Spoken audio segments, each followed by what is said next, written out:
Far beneath the surface of the earth dwell the Svirfneblin, the deep gnomes, a race related to the gnomes of the bright world. Small parties of these demi-humans roam here and there in the underworld's mazes of small passageways, always in the search of gem minerals. Their realm is a region unknown, but thought to consist of a closely connected series of vast caverns in which thousands of these diminutive creatures labor for their king. Only males have ever been seen. Wait, what? What?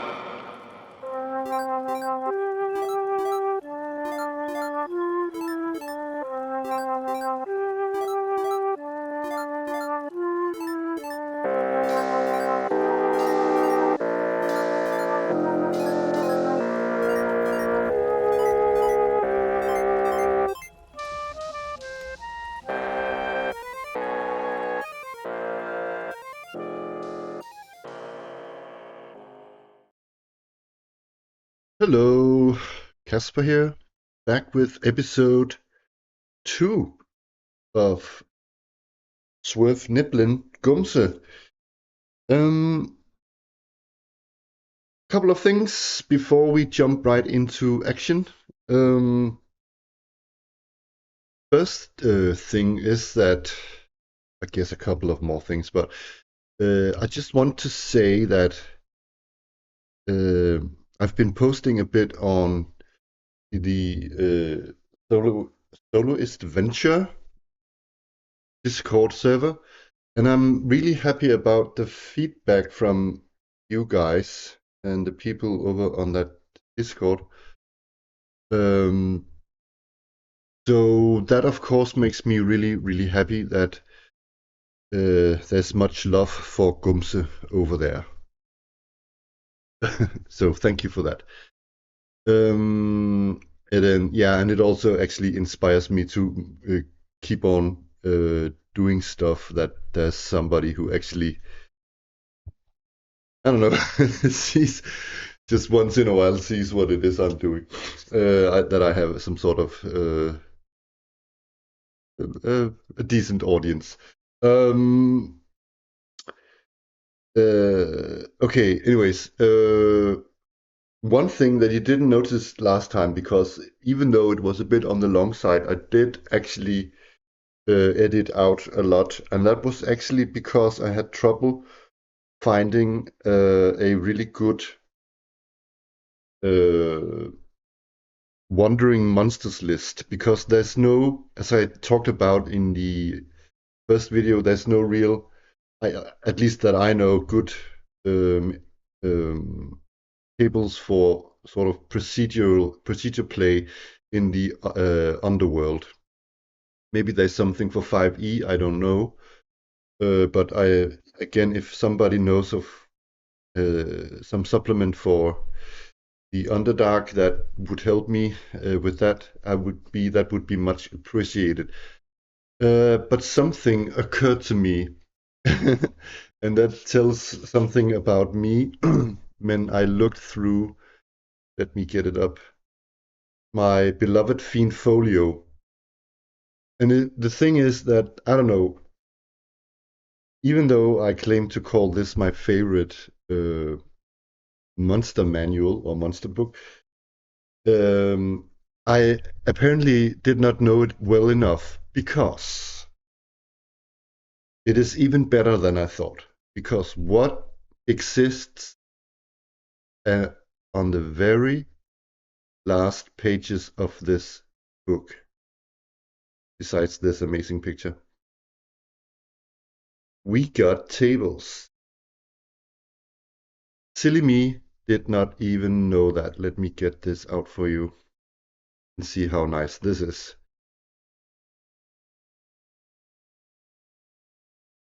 We got the overall treasure type tables.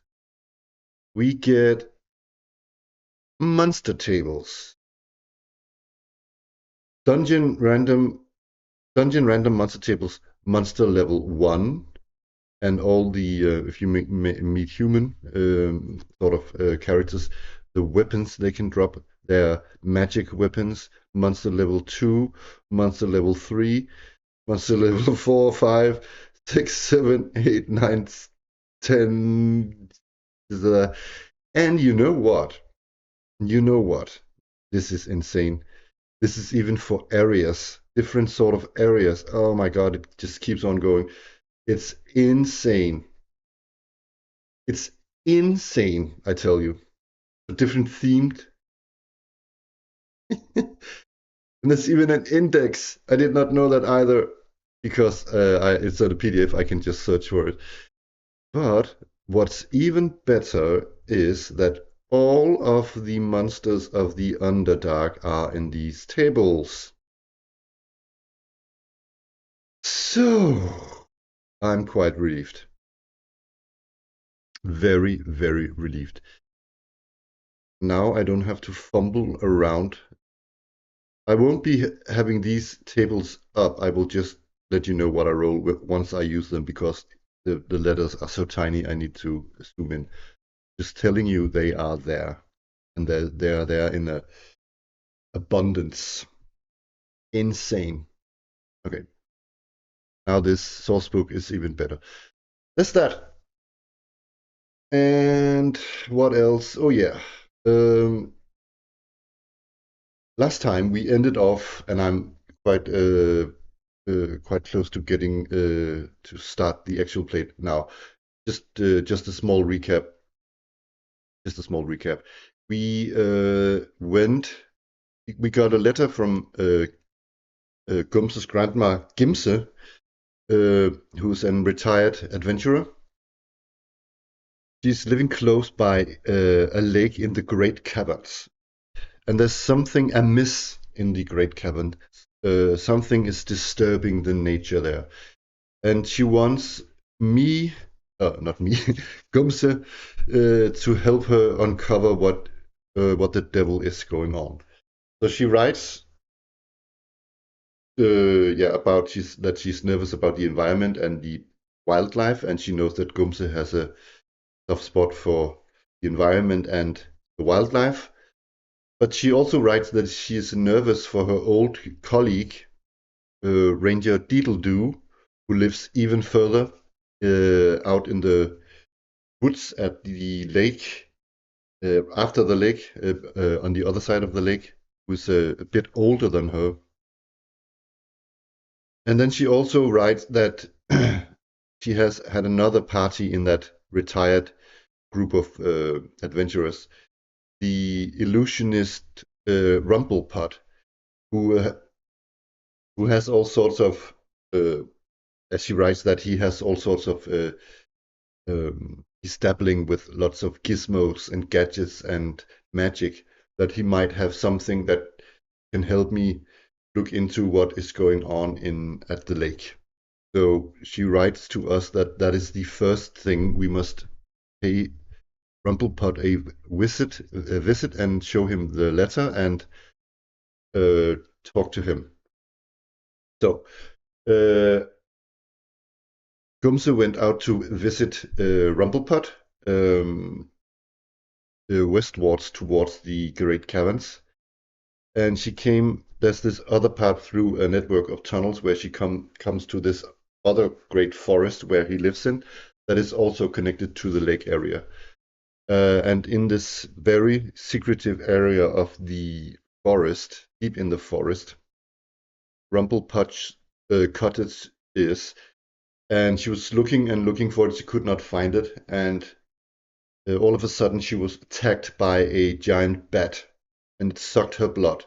She got 3 hit points, so she has 2 hit points left. So Gumse is a bit injured, but she fought off the bat.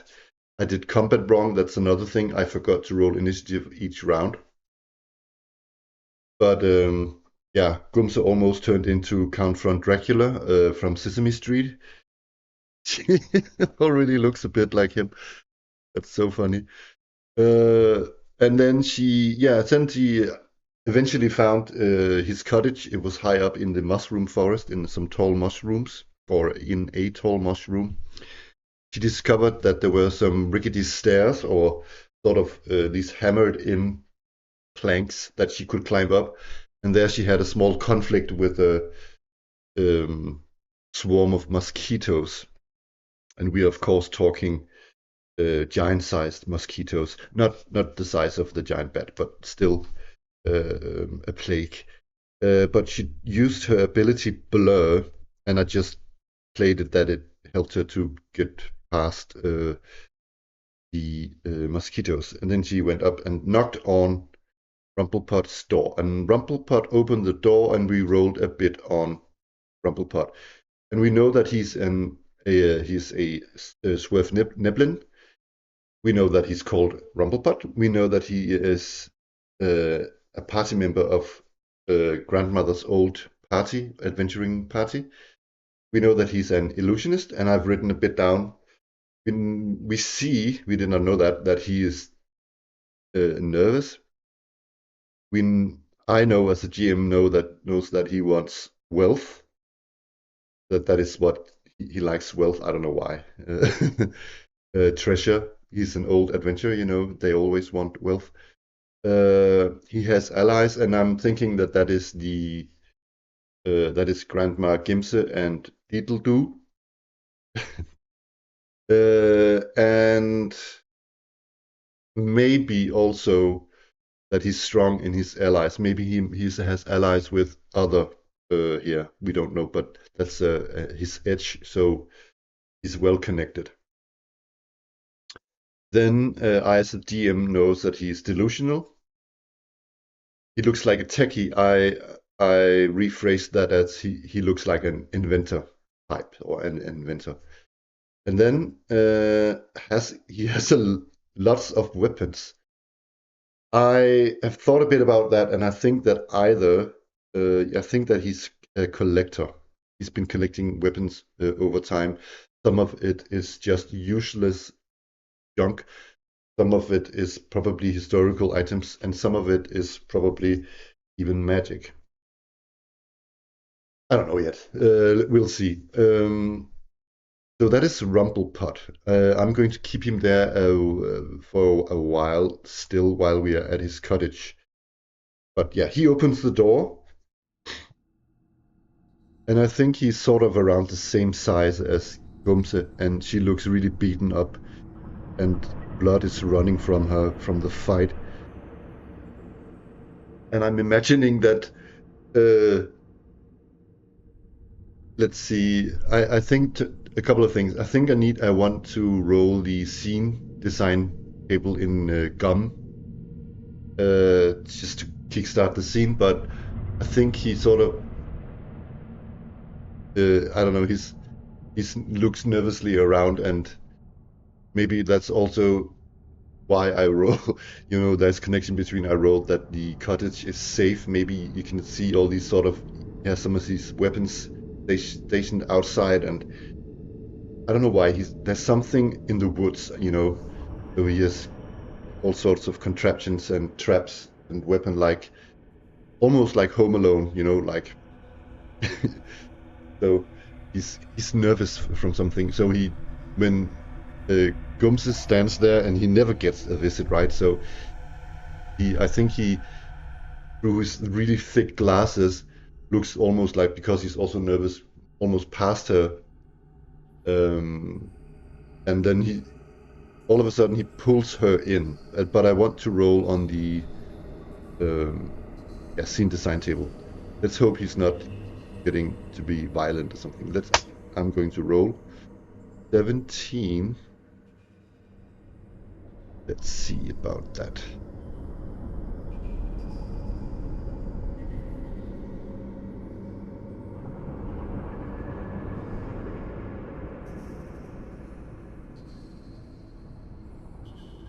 Okay. Difficult situation. Inconvenience makes things work, or intel was not accurate. I love it. I think... One sec, I'm going to pause the video. I think there's another table for this. One sec. Yeah, there is. I found this inconvenience table. So I'm going to roll on that, see what the inconvenience is. I rolled a 9.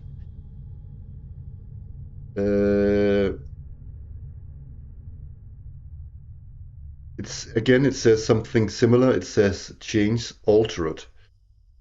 What did I roll again? I rolled 17.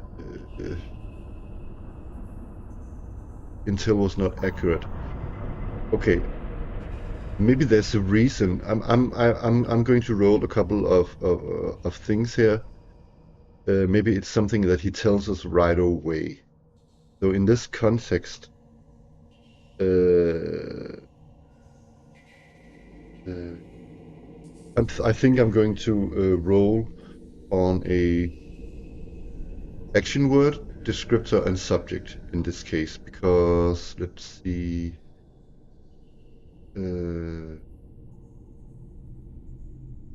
Yes, let's see. Action descriptor, a more detailed version of an event or activity. Yeah, I'm going to try and do that. I get the following words, and I need to write that down. Of course. The first word is 100. Worship.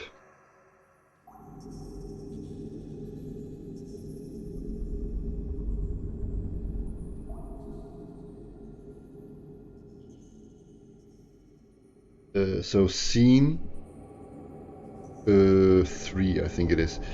Rumblepot. Things. What was it?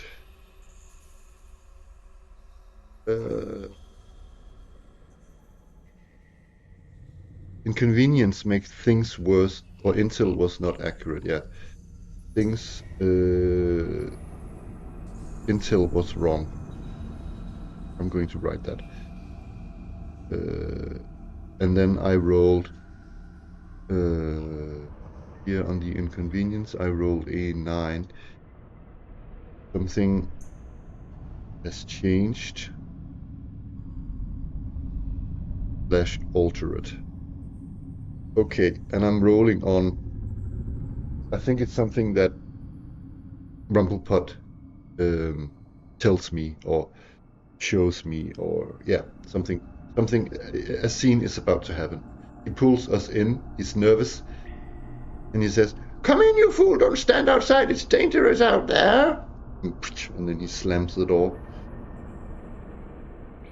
And again, not to interrupt my rolling, but I think his house is a whirling mess of flying stuff, gizmos, gadgets, brewing, alchemy,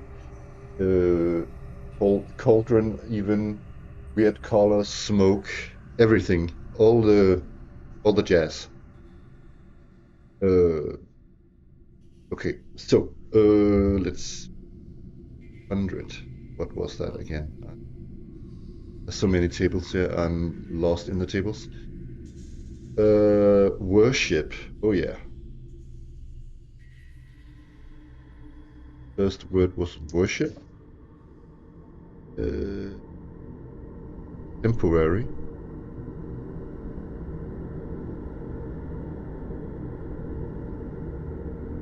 Temporary. And the subject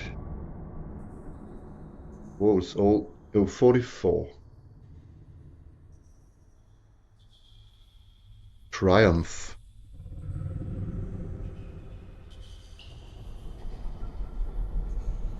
Worship temporary triumph.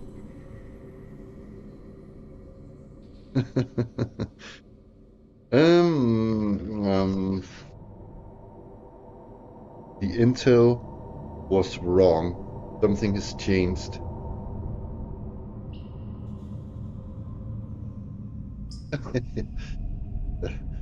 I have an idea. I have an idea. I don't know how to go with it or how to. Okay. We know that he's delusional. And okay. So he already knows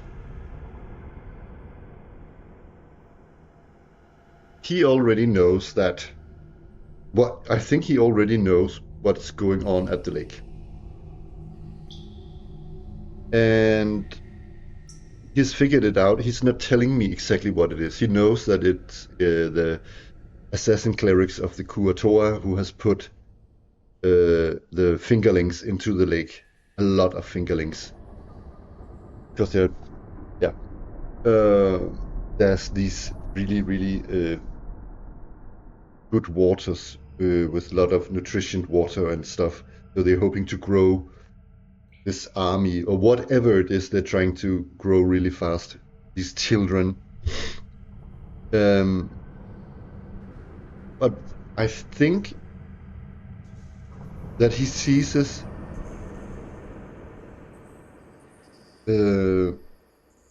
as an opportunity. I actually think that he sees it as a scientific triumph instead of being alarmed by it. I think he has figured out why I think that the Kuatoans probably think that, or not think, but believe that the lake has holy powers. But this is a man of science and also magic. But he thinks it's wonderful. He's triumphant about it. But so he says that that we must. Yeah, I think he's telling. I don't know. A couple of things. And let's not get ahead of ourselves.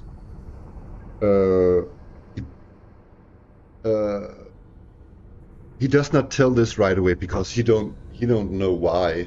Let's jump a few minutes back. He doesn't know why Gumse is there, but he can probably. I think he can. He's looking at like sternly through his glasses and he sees that. Oh, are you Gimse's granddaughter? You look just like Gimse when she was young.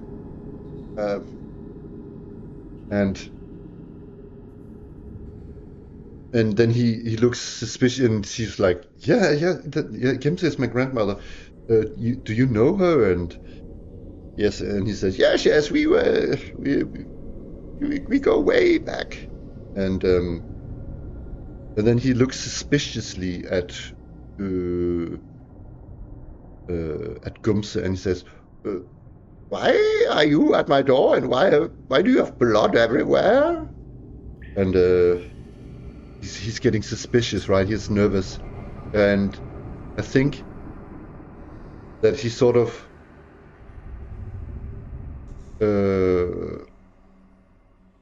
yeah, and I think he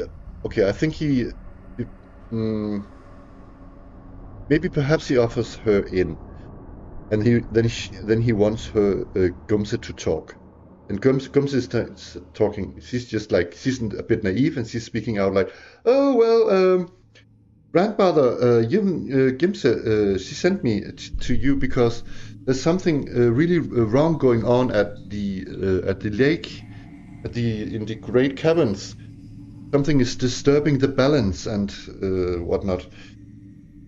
And then I think that Rumpelpot gets more and more suspicious because he's already aware of this, and he doesn't want anybody to interfere into that.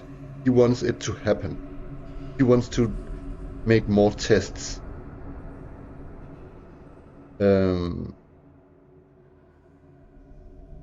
So I'm not necessarily saying that he's allies with the Kuatoa, but it's a triumph for science, and he knows that they worship. It's a place of worship. This lake. And then the temporary bit. I think that it's. I think he's. I think he's really frank about it. I think he wants to speak his case. So he says, yeah, he informs Gumse of all this thing that it's. I already know what this is, and we must let science come first in every matter. And yes, I can tell you what it is. It's the Kuatoan who put their fingerlings into the lake. But the special abilities that the lake has, we must uh, uh, make evidence of what it is in the name of science. And then he says, because Gumse, of course, gets a worried expression on the face, says, yes, it's only temporary. Only temporary.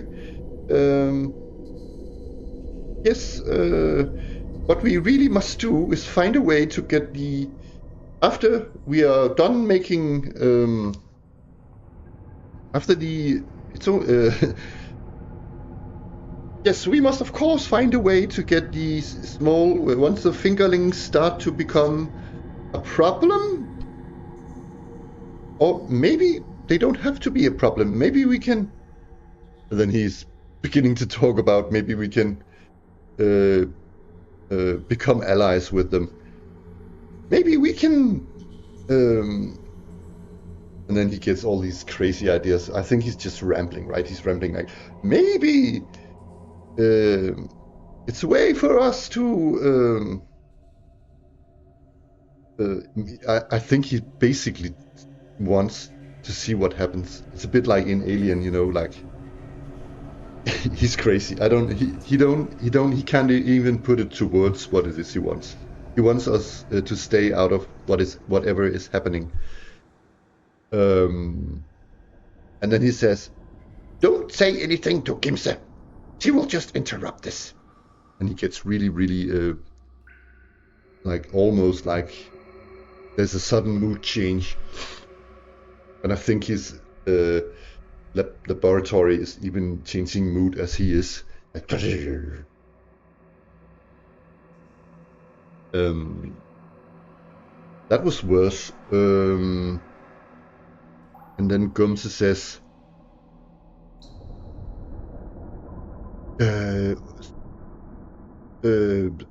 yes, he's so speechless. Mr. Rumplepot, excuse me. And she's really frank and she says, that sounds like a terrible idea. That sounds like a really terrible idea.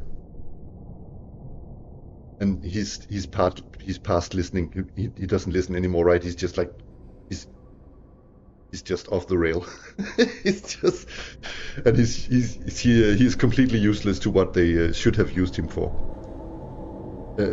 Because now they actually got one of their old allies working sort of quote unquote against what his grandmother wants. But now Gumse knows what's going on at the lake, and she can inform her grandmother.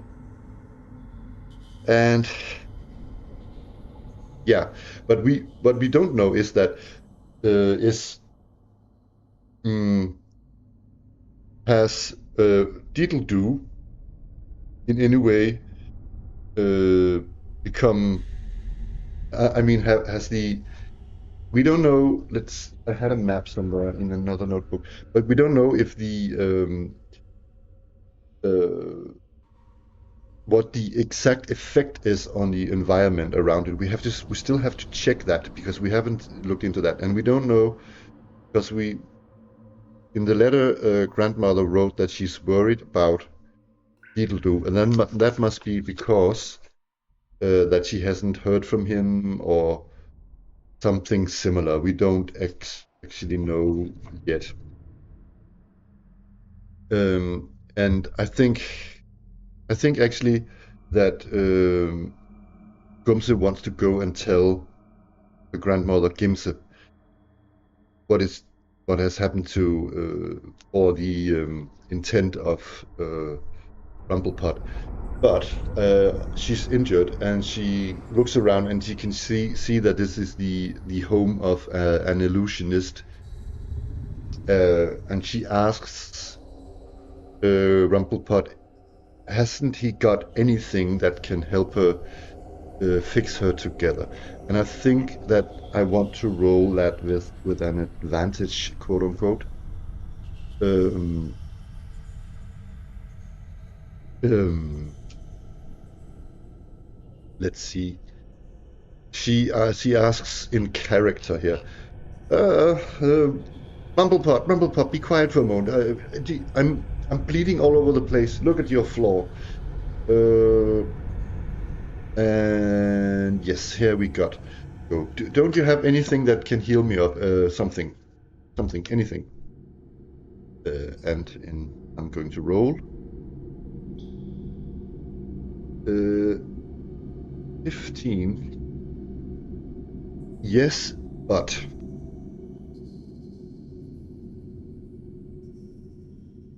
Ah, yes, but. Hmm. I'm going to roll to see what the but is. So, descriptor and subject. 44 again.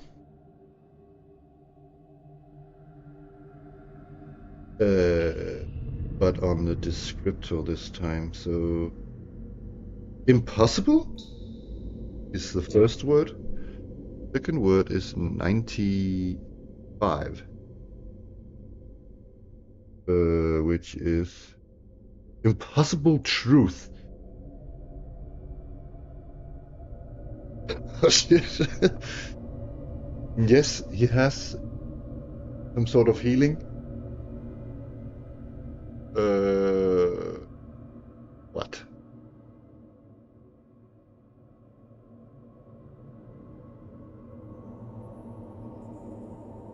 What's that? Okay, that's the impossible truth.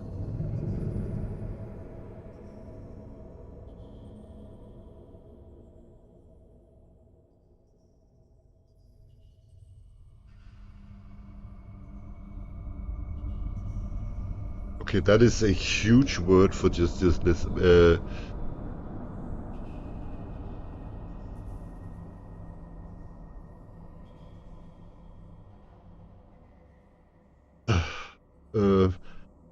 I'm really thinking maybe you can hear it. I do have ideas along the lines of maybe it helps if I start talking. Um,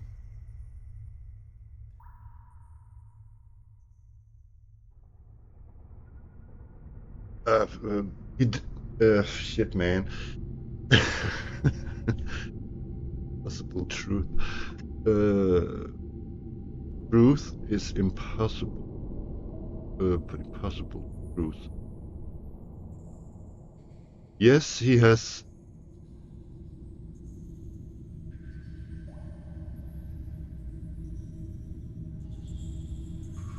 Okay, the only idea I get here is that he's like being, yes, yes, I can, I can, I can patch you up,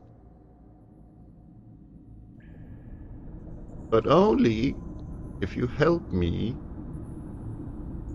uncover the truth. Else, it's impossible for me to be of any further assistance.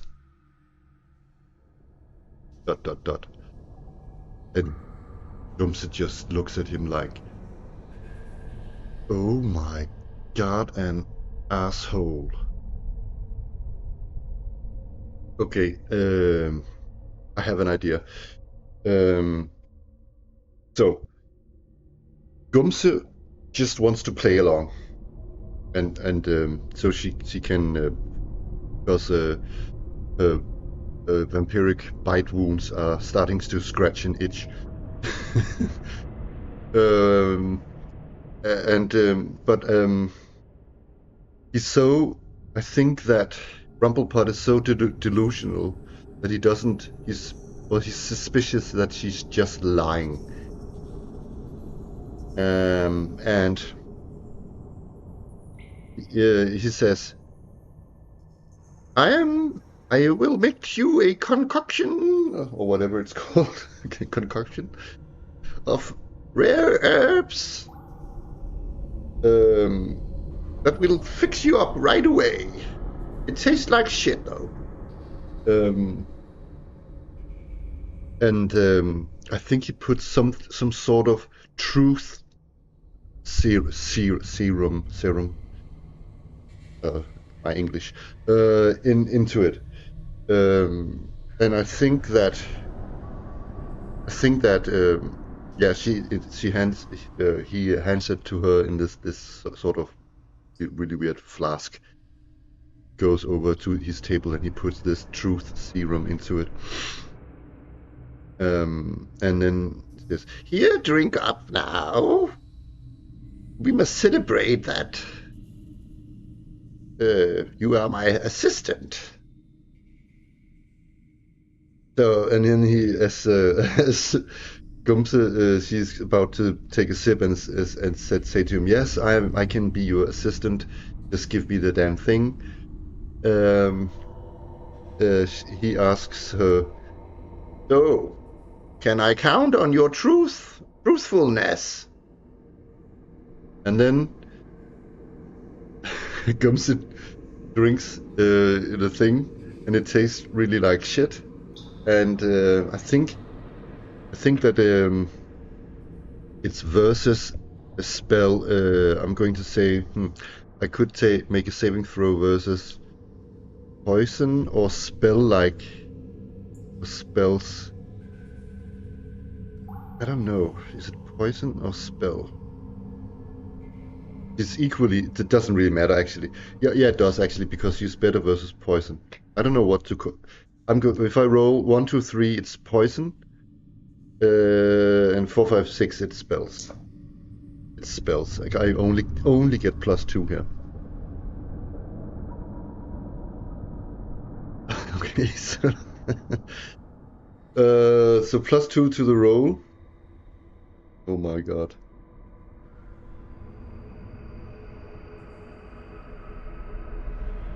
That is, she just made it 15. Okay, yeah, I would have to roll 14 or 15. So she resists it. And she stutters out, and her lie works like, yes, of course, this is really strong. This is strong stuff.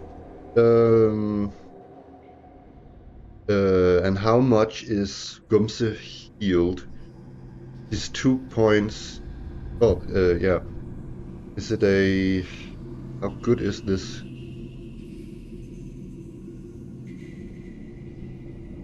I think it's... I think it's 4-sided. So perhaps you can get everything back, but perhaps not. Okay. Boom! I rolled a 4. So he gets her... Where's my... Oh yeah, 1 sec. So she's healed, and she convinced Rumpelpot that she will be his assistant, and just like Gumse, just like Gimse wrote, he will work with. She has like a double role, I guess. That she will. So she's now a sort of going to spy actually on on Rumpelpot. She will bring back samples to him, but knowing that not going to aid him, she will build her own theory upon what is going to happen and what can be said and whatnot. Yeah, let's think about it. I think we need. It's still around. Let's say it's 2:30 in the afternoon. So I think Gumse said, "Oh, she's really like pushing it." Said, "Yeah, I think you're so right. Rumblepot, it's an opportunity. It's a scientific wonder. We must. She's just like playing along. He said, "What can I do? Can I?" She's like overdoing it. Can I bring some equipment right now, or because I'm going down to Gimse, grandmother, and yeah, you can count on me. I'm not going to say anything to her. I can make some samples for you and whatnot. Okay. Oh, and Grumblepot is like, yes, yes. Uh, uh, I've packed just such a satchel in case I would get an assistant. I was actually going to look for an assistant in town, but since you are here now, you will get this satchel. So he hands Gumse this satchel with these sample bottles and equipment. I think there's this strange device in there. I don't know what it does yet, but something you can make samples with. Um, and I think there's a reason you can ask why isn't he going out there? We don't know that reason yet because he's nervous. He's got all his weapons pointing out his windows. He is afraid to open the door, and I don't know. We don't know what it is. Um, the question is, I just said that he knows why the oh yeah he knows why the fingerlings are in the lake. Maybe he lied to Gumse. Maybe because of his allies, he already mm, he is probably, and that would be terrible. We don't know this yet. This is just an open thing. It's a threat, you know, like we call it um,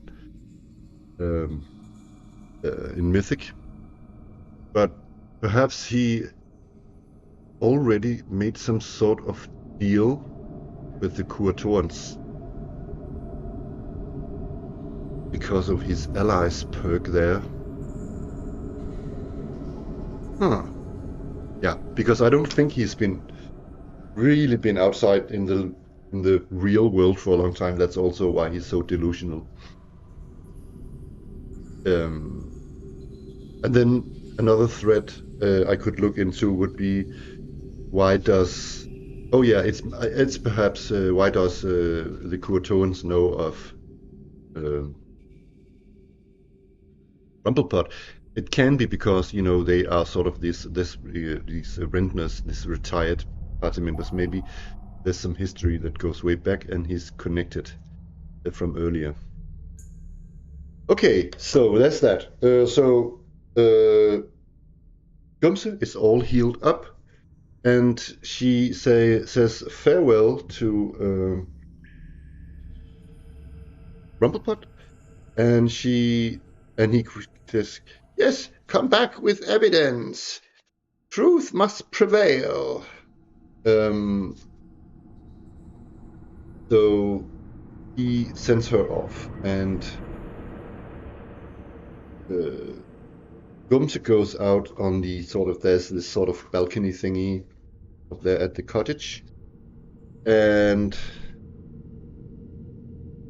climbs back down and checks if the mosquitoes are out of the way. And she backtracks, she finds the tracks and go back. So there's still some travel distance here. I think that, I don't know, around this much here is sort of an hour. So what I'm going to do, so there's sort of 4 intervals here. Maybe even, yeah, maybe even 5. 1, 2, 3, 1, 2, 3, 4, 5-ish to Gimse's house. So what I'm going to have to do is because it's really dangerous down here, I am going to roll some I think this is really because you know you don't know what the underworld looks like. There could be loads of other tunnels, and some tunnels bigger than others, and out of here and this way, and also said that this was connected. Maybe this is a secret passage he has to behind the waterfall down here. I have to make this map better at one point soon, but maybe he did not tell Gumse of this secret passage because he's also quite paranoid and nervous. So she's going the route she knows also, but this way. So I'm going to roll. This is not in any forest area, so or is this the first one? So yeah, okay, the first bit here is in a forest area. So I know last time I actually accidentally rolled on a 5 and 6. It's from the Delving Deeper that I also play, and I know that in Labyrinth Lords it's on a 1 and 2. But I'm so used to 5 and 6, I'm going to go with 5 and 6. 2. Nothing here. So 1 to the time. Let's have the time here. So it's yeah. It was 2:30, so now it's 3:30 in the afternoon. This bit, no encounters. 4:30. So this bit, no encounters. So this bit, no encounters. And the last little bit, no encounters. Great, but not so exciting. So, uh, yeah. Okay.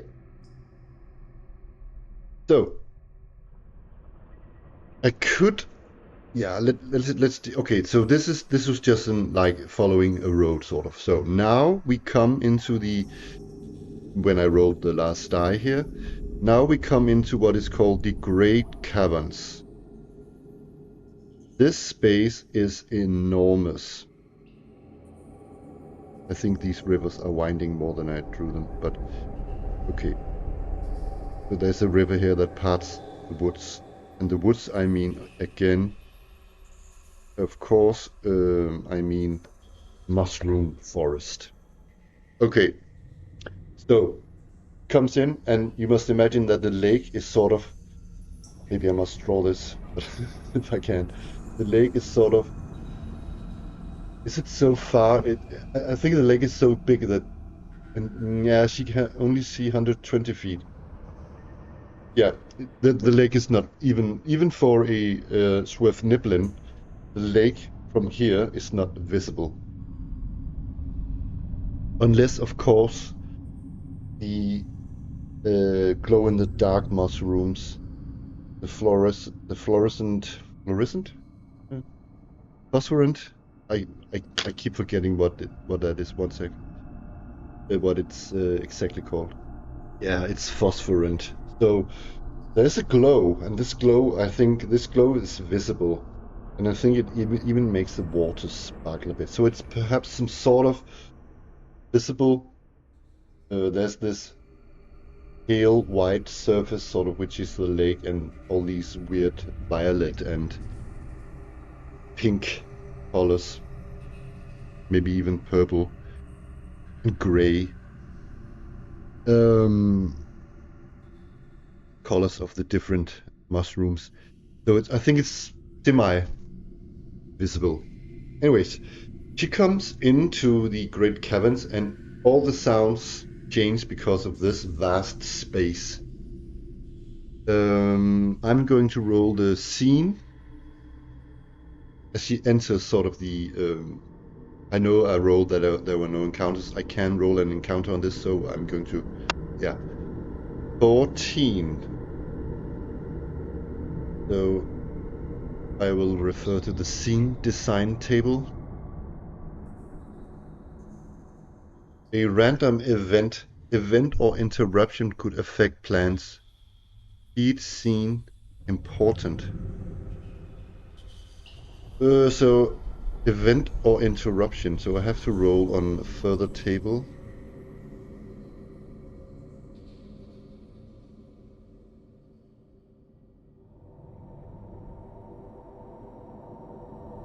I think. One second.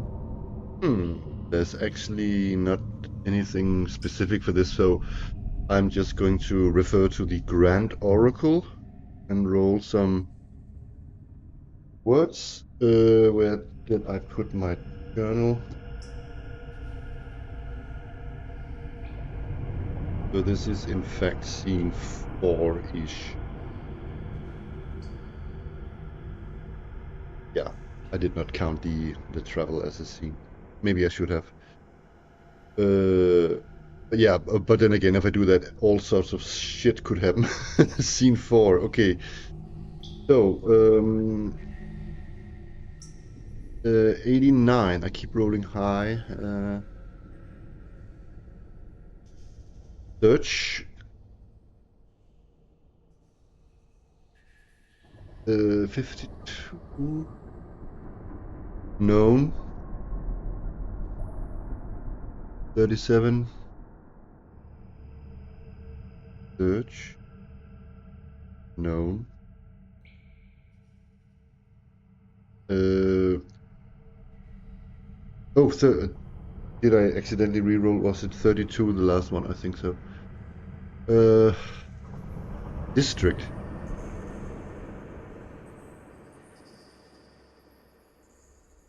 What?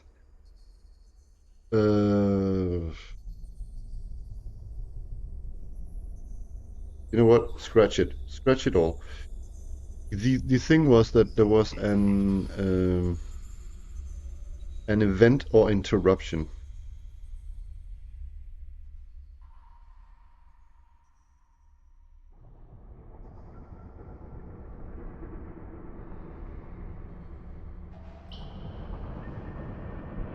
You know what? Okay, I am going to roll on this issue table. There's an issue table. So one is this an circumstance, and two is an inconvenience. Could also be a complication or problem.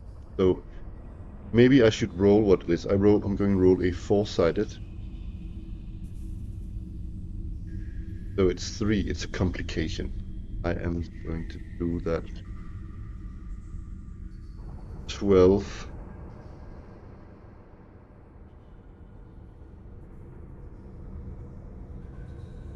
Now I'm going to roll a dip on the table because it says harder than what was it again? Harder than expected. What is harder than expected? I need a couple of descriptors. 28. Enigmatic.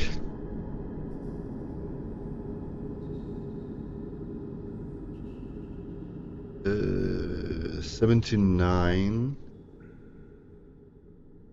Enigmatic rebels. Huh. Okay. Okay. The only thing I can even come up with is that is like environmentalist cultists or something similar. It has spread, is that it has begun to spread that something weird is happening in the Great Caverns. Nobody knows what it is except Rumpelpot, the Guatoans, and now Gumse.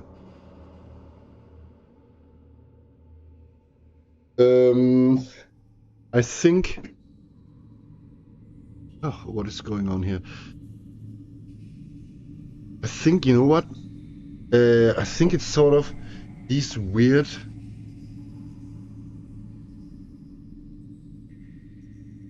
Uh, uh,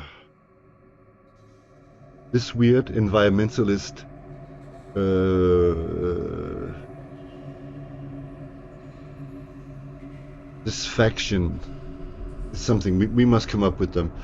I think they're sort of part, when science happens, everybody speaks, oh, it's a sign, and then everybody wants their own truth and stuff, and sort of down those lines. I'm not sure how I can formulate it, but I think it's because they're enigmatic. It's I think they're sort of really weird what it is that they actually want out of this, and they probably don't even know it themselves. But perhaps it's some sort of uh, they're just shouting, "It's a sign! It's a sign!" And I think they're sort of, "We must come to the place of the miracle," and they're making a camp. I think they're heading there. I think there's like a dozen of them, maybe 12, and they're going to camp somewhere. Maybe they're looking at a map because they don't know. And I think they're really weird. I think they're masked cultists. But I rolled that they were troublesome. Or what did I roll? They were. What was it? They were an event or an interruption would affect plans. Each scene important.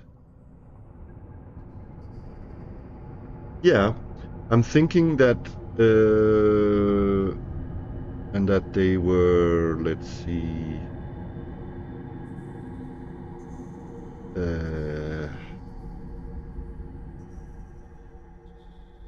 I rolled harder than expected, didn't I? Yeah, I think it complicates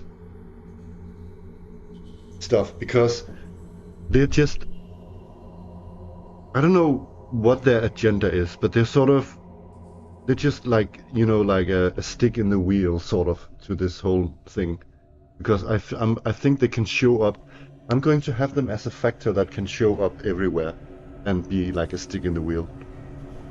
And they can act in all sorts of really weird way or shapes that will interact or interfere with Gumse's plans or everybody's plans.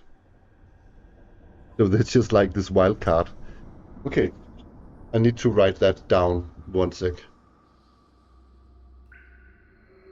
Okay, so I've written that down into the journal, and I think that the rest of the bit is that, or the what is going to happen here is that I can see that I've recorded for 56 minutes, probably just getting done with maybe two more scenes, like one, I come to grandmother's house. Was that also in a foresty area?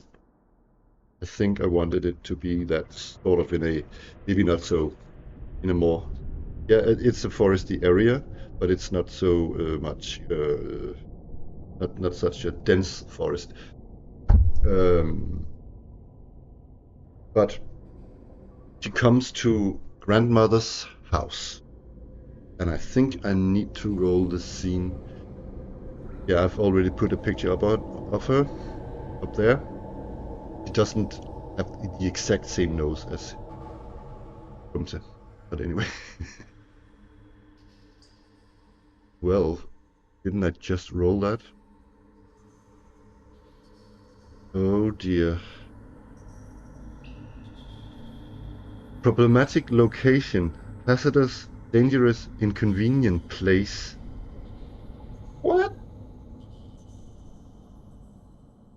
Oh no! Uh,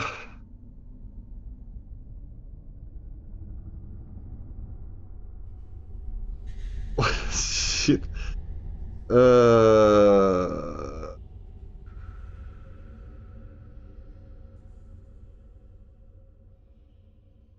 what can it be? Jesus Christ. Problematic. I'm going to go down and roll on the table, but I think it could be everything. Yeah, everything. I don't know, not perhaps everything, but hazardous and dangerous. There's a danger here now. So when I roll on this problem thingy, I have to.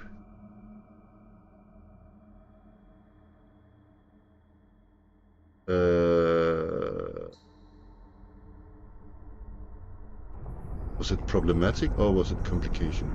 Oh my God, I need to. Inconvenient, problematic location, inconvenience, inconvenience, problematic. I'm going to roll twice on this thingy here. See if there's something I can come up with. Security watch and problem. Now unattractive.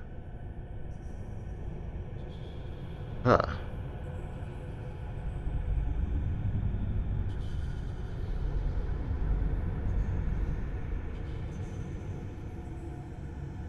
now unattractive.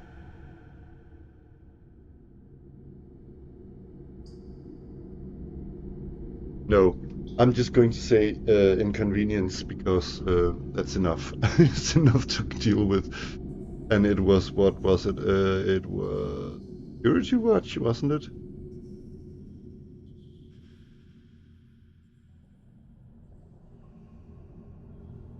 Security, comma, watch.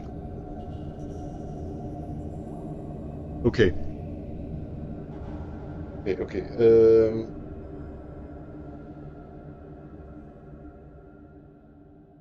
God, but easy always.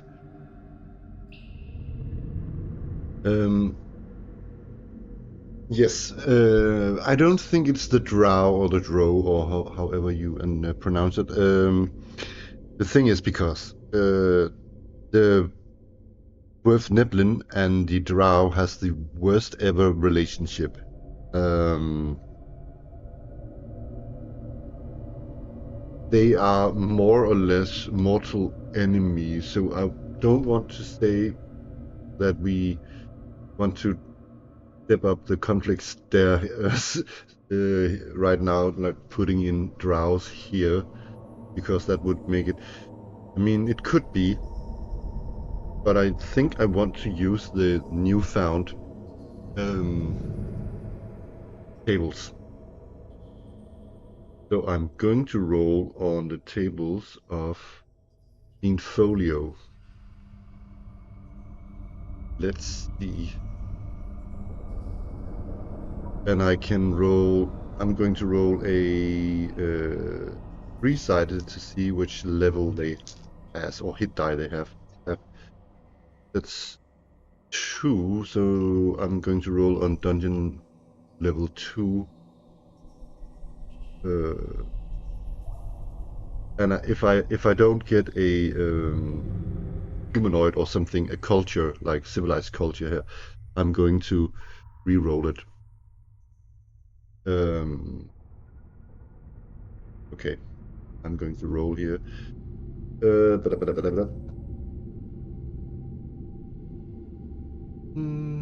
36. Yeah, I'm going to re-roll that. I got giant frog. So it was security or watch. So one sec. I don't know what these are. Maybe, yeah, whoopsie. Have a quick look what they are.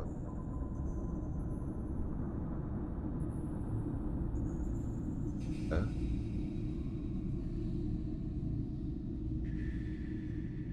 One sec. Okay, this is perfect. They were in the book. I thought I know. They referred to some external resource. They are in the book and they're called Grimlocks. Um, They are hit by 2 monsters. I can read a bit loud here. These fierce subterranean humanoid warriors dwell in deep caverns, only emerging in raiding parties to maraud across the Earth's surface late at night, searching for humans to butcher and devour. Their eyes are blank and sightless, however they have highly developed senses of hearing and smell, these giving them effective vision within 20 feet. That doesn't sound like much. They are immune to effects of spell affecting the visual nerves such as phantasmal force, darkness, invisibility, mirror image, and so on. However, spells such as audible glamour will partially blind them, reducing their effective range of vision with 10 feet and reducing their hit probability by 2. Substances such as snuff have same effect when held by a Grimlock. For every 10 Grimlocks encountered, blah blah blah. As a leader, yeah. Grimlocks rarely consort with other beings, though there is a small chance they will allow Medusas to share their lair. Whoa. Grimlocks prefer edged, bloodletting weapons. And though they can fight with their bare hands, they will usually be armed. 90% chance. I'm going to roll. I think it's like a raider group of Grimlocks who has this patrol. They're patrolling the area to find something to eat. This, I think I want to show the picture of them. Show you.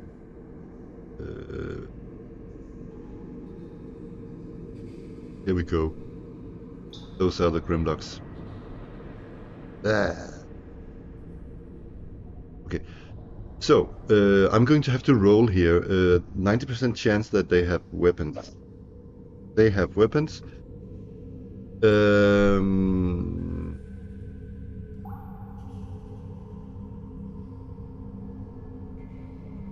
Okay, it's really detailed. Again, this is fantastic.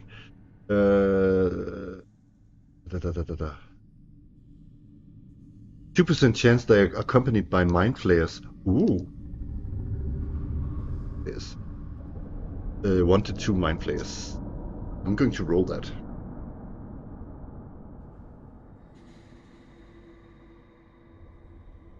22, so no mind flayers. Prefer blah blah blah blah.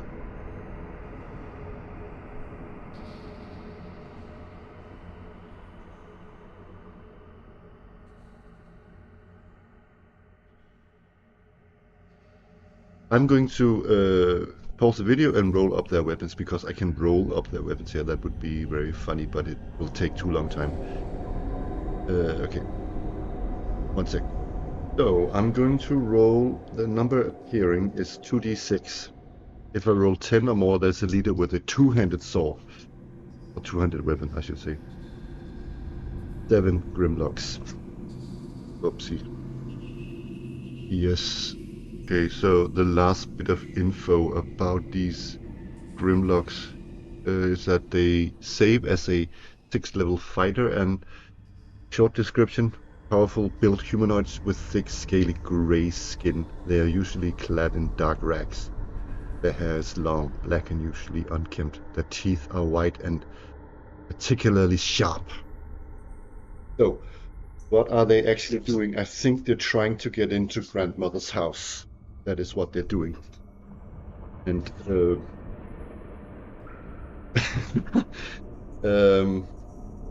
my god, how should we fight this?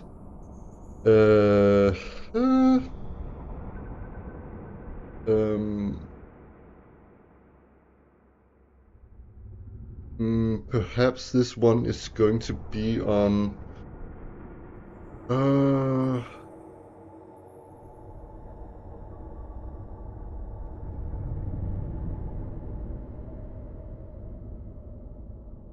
This is going to be really bad.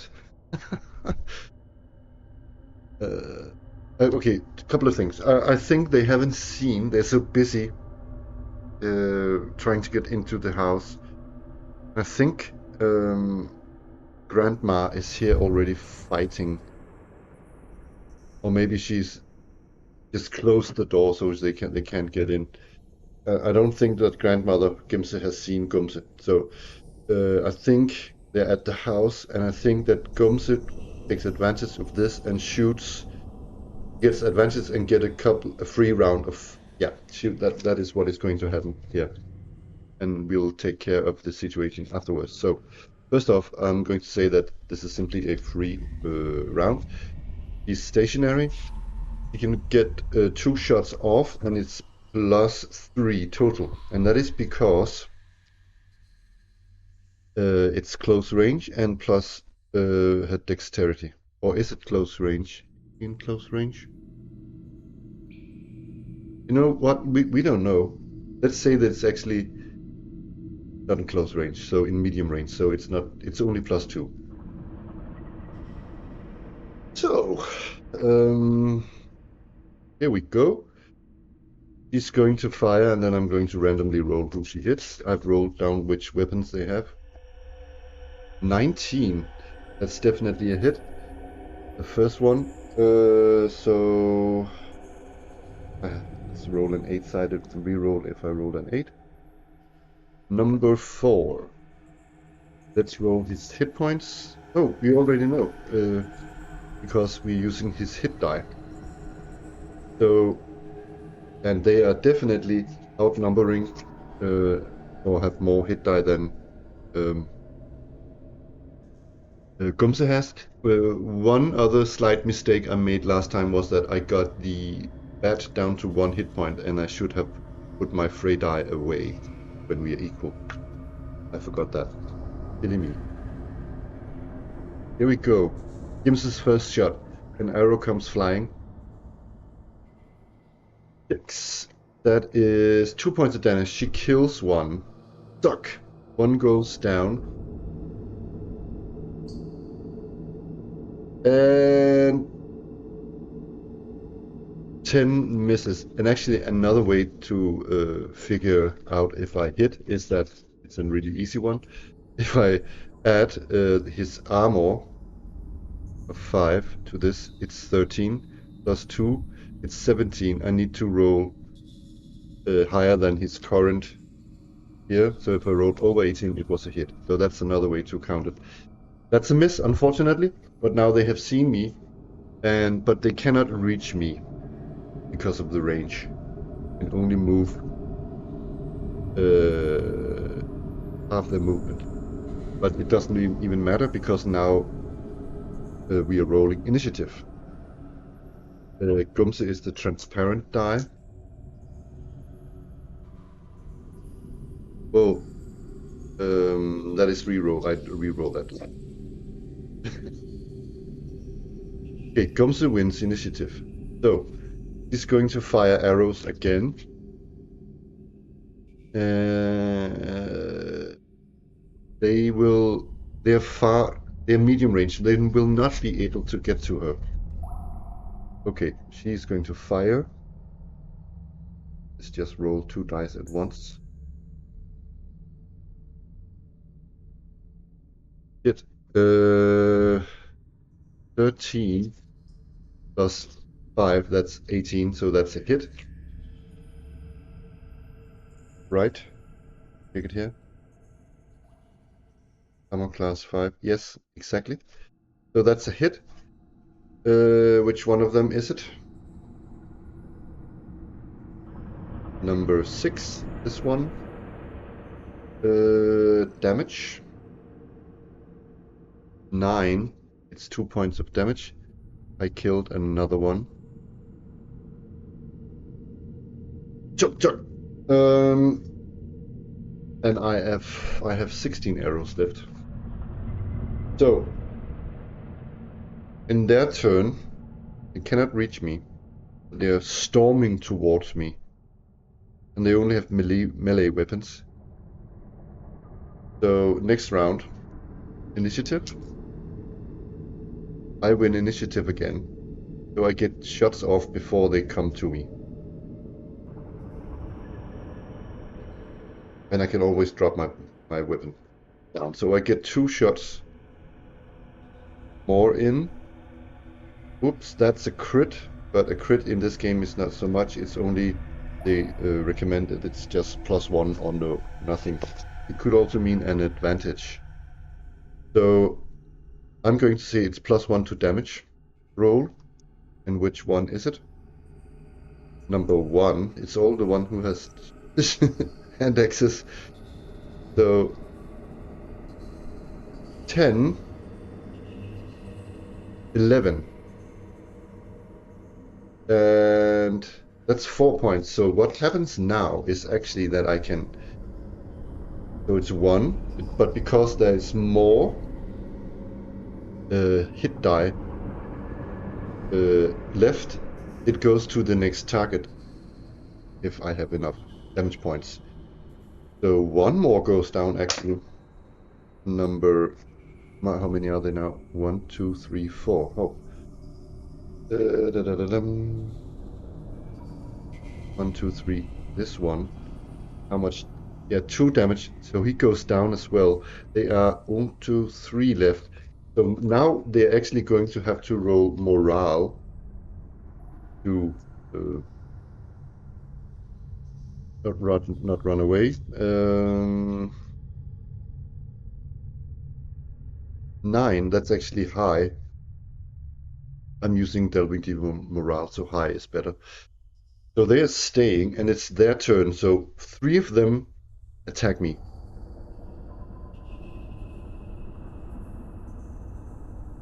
I'm going to take first one with the bastard sword. I rolled one with a bastard sword. He misses. Next one with a long sword misses. Rolled a 4. The last one misses. Oh my god, I'm lucky. Okay, so she comes, drops her sword on the ground, whips out her. I'm imagining she's dual wielding. Doesn't really matter because it's also abstract with the frayed eye. So okay, he's going to attack. I don't know if I should keep that. That is sort of yeah. Yeah, okay. Let's just say I miss. So well, sorry. Skip it. I forget that we must roll initiative. And I could also use, I should remember, spells, but they're in my head. They're more like powers. So they won initiative actually. It's them first. Yes, the one with the bastard sword. Oh my god. It's a hit in 3 only though. So that's 1 point of damage to, or 1 hit point to Gumse. Second one is a one with the long sword.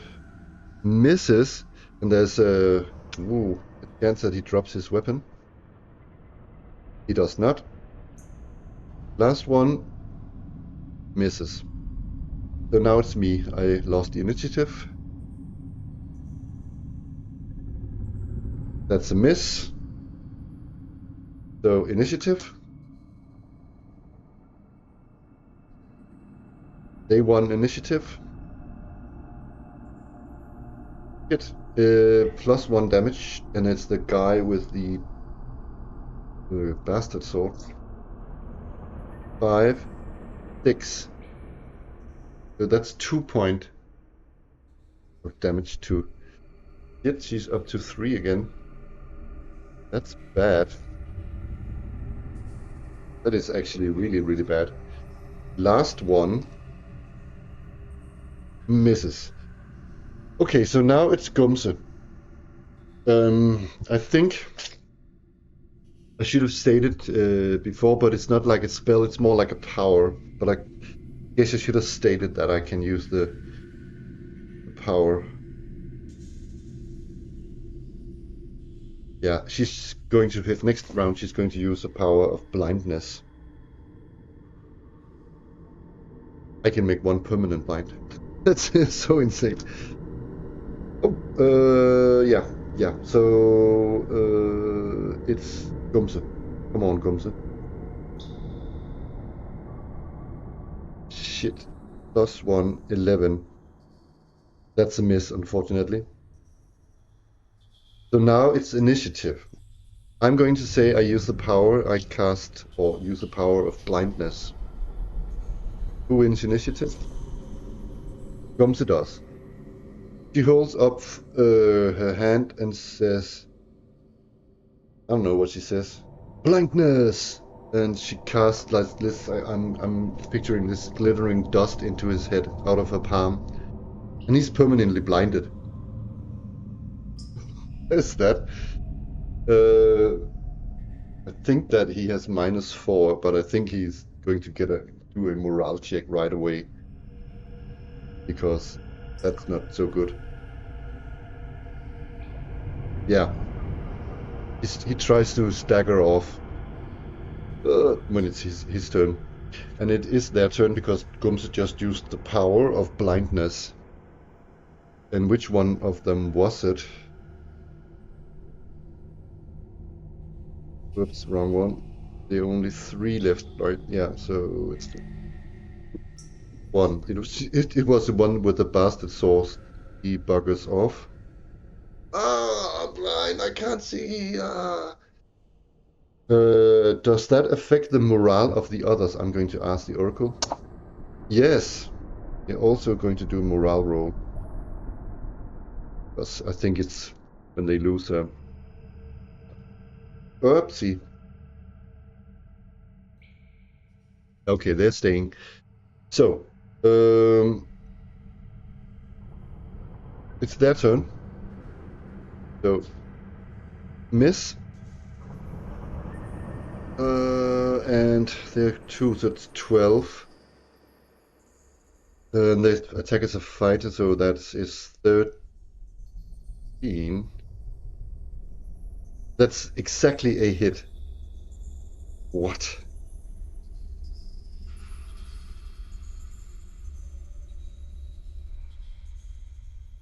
Or it's 1 point of damage. Ah! Uh, Good. Initiative. I think Gumse screams, "Help, grandmother!" That's bad. I think grandmother hears it.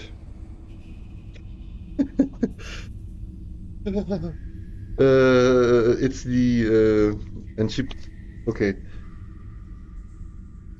She must have heard the noise from outside. I'm going to say that grandmother comes out with her enormous crossbow or something. Okay, but unfortunately it's the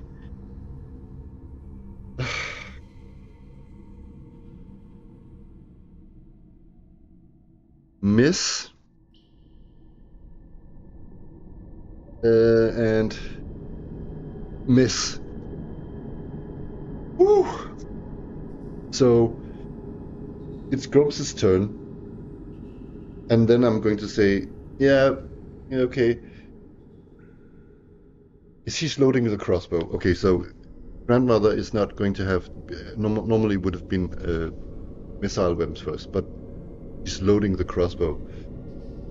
And she can see it in behind a curtain or something. Gumse can see her grandmother loading the crossbow, and it's yeah. Okay, Gumse, come on, Gumse. A hit.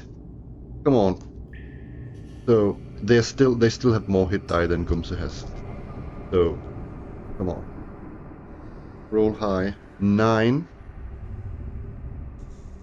2 points. So which one was it? Hopefully the one with the D8. Oh, wrong die. Number 2, it was sadly the one with the D6. No, but because they he lost another comrade, he has to do a morale check now.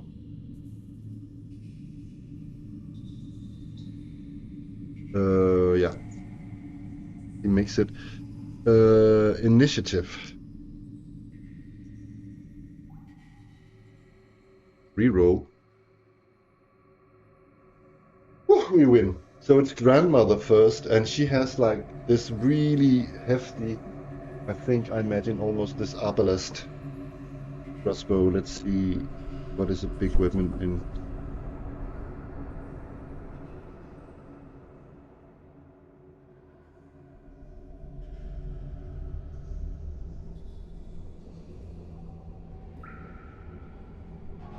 uh, crossbow heavy D8, 1D8. Does she have a fray die? Probably not, because she's probably more higher level than they are. I don't know how to rule this. Seasoned and retired adventurer. She's shooting. My God, is that a 7? I don't know. I haven't studied her out. I think that's a miss. Oh my God. So now it's melee, but it's Gumse's turn. 11 plus 1, that's 12. Shit, that's a miss. No, no, that's bad.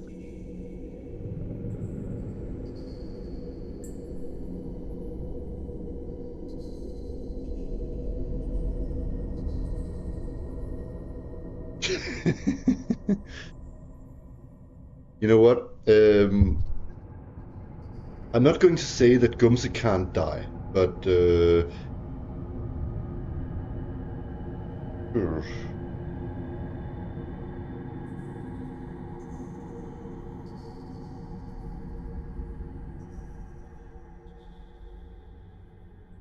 I'm going to try. Yeah, that's 1 point. Okay, what's okay? She's okay.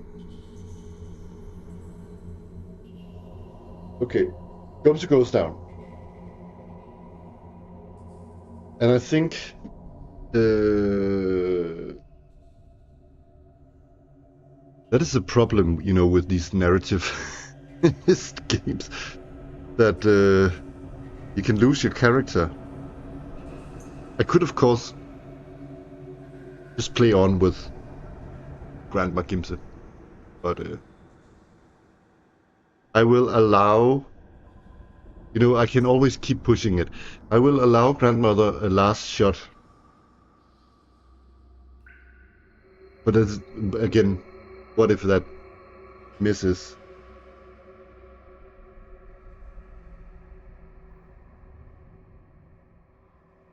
If from here on off, I'm going to make a rule. If I okay, if I get above, if I get the same as my hit points total, I go out. If I get more, I die. Like from a blow from here on off. Here I go down, and I will probably need help within 3 rounds. But because that is what I'm going for, I should have made that clear from the start. But here of on, I'm going to say that this Grimlock is going to attack Grandmother. But it's it was just a Grimlock's turn, and it takes forever to load the crossbow, but he has to run back to Grandmother's house. so she can get a shot in.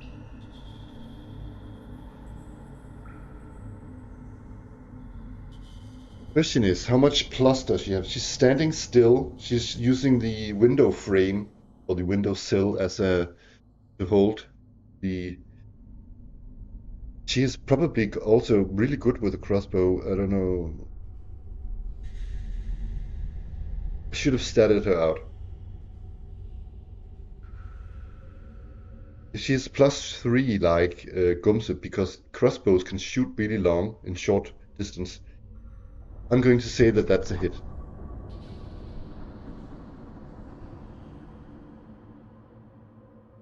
Two? That's 1 point of damage. So it's down to 1 hit point. And I'm going to say that it can reach Grandmother. And it has a longsword and it just longs it, not lunges it in through the window. There's this open window with scutters. But it's -2 because she's in half cover or something. Grandmother probably has leather armor and I think not a max dex, so she's probably +1 in dex. So has armor class of 6. That's a hit. Uh, 6. Shit. That is 2 points of damage to Grandmother. That was the first round. She has to kill him now. She probably also has some sort of other weapon that she can attack back with. Come on.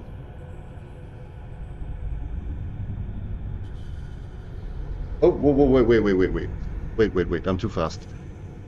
I have to roll initiative. Oh.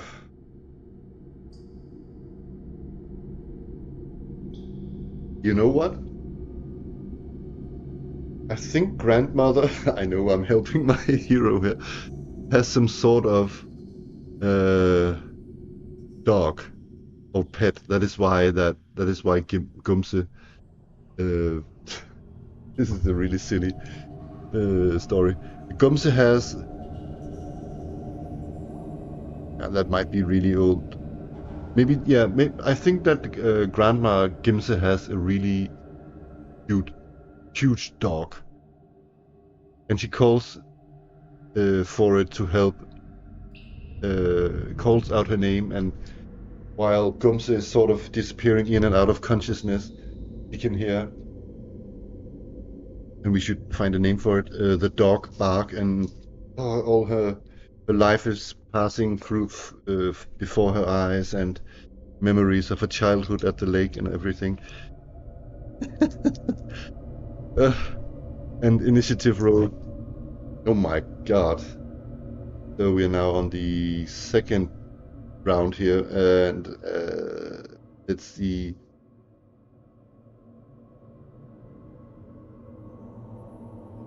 10 plus 2 is 12. That's a miss. So Grandma strikes back.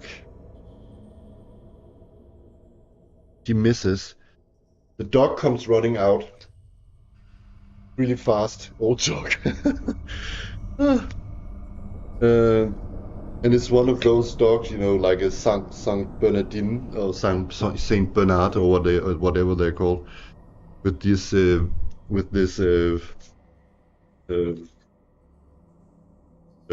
first aid kit or brandy or whatever it is that they have in this beer keg or this keg in front of it. Oh my god, one of those here, and it has like a I don't know how it looks like, but it's made. I can't even draw it right.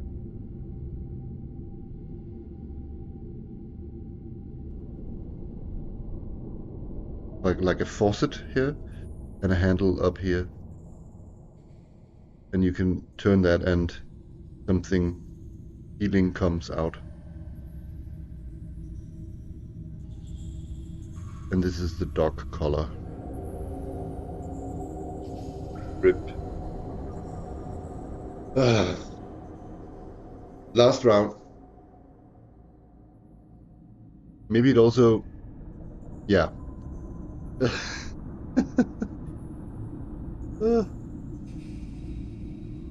What am I rolling? I don't even know what I'm rolling. Oh my god. Initiative.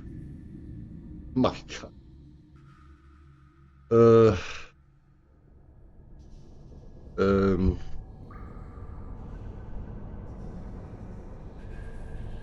it. Another one for grandmother. I think, whoa, 2 points more for grandmother. She's 4 points. I don't know how much I should have rolled of grandmother, but I think she's perhaps level 6 or something, so she has way more hit points.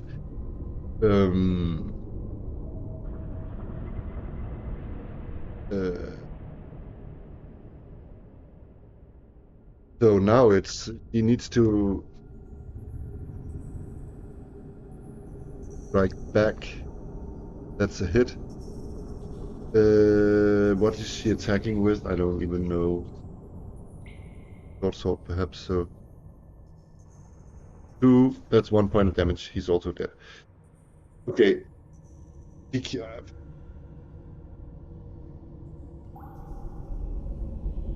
Okay. While this happened, yeah, she hurries over to. I don't know how when Gumse is unconscious, she can turn the handle of the keg, or if the dog can do that. Maybe the dog can do that. Mark, bark.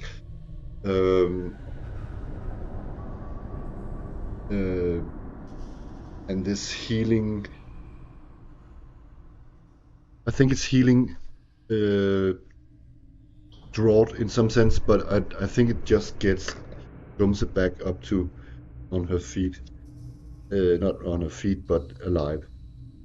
And from here on off, I have to. I know.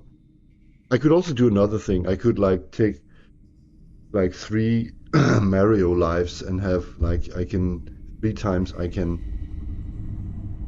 have like an extra life or something. Because when it's this sort of narrative story, it's of course there's no tension, of course, if Gumse can't die at all. I know that, but it's more about changing the story here, I think. Anyways, I think it's a good place to stop as Gumse opens up her eyes and see the face of her grandmother Gimse and the dog who's licking her nose. And she wakes up. And yeah, that is that. Okay. So that was episode 2 of Svirfneblin, Gumse. Thank you for watching. Bye bye.